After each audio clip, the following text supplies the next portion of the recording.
I think, God, this is the right moment to share with you, no? Kung gaano ko ka-lost before. So, before, naging GRO ako.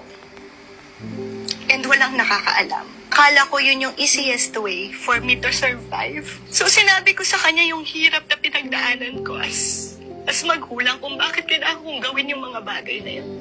But God is so faithful na binago ni Lord instant yung life ko na anak, hindi yan yung gusto ko sa'yo. Nasa kabila ng lahat na nangyari sa life ko, may lalaki nagpakasal sa akin. May maganda akong family.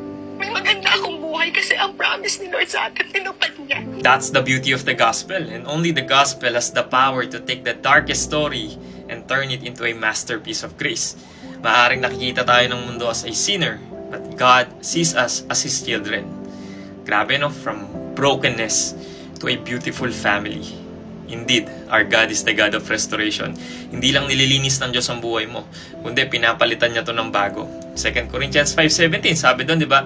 If anyone is in Christ, he is a new creation. The old has gone, the new has come. He gives you new identity, a new heart, a new beginning, a new story.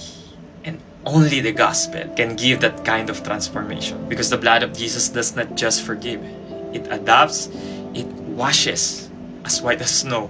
It restores, and it gives back everything the enemy stole. I believe no one is too lost for Jesus to rescue, or too broken for Jesus to restore, or too dirty for Jesus to make new. Kaya kapatid, isuko mo na yung buhay mo sa Kanya. Kahit gaano pa kadumi yung tingin mo sa nakaraan mo, siya lang ang makakapaglinis sa'yo, at siya lang makakapagpabago sa'yo. Amen?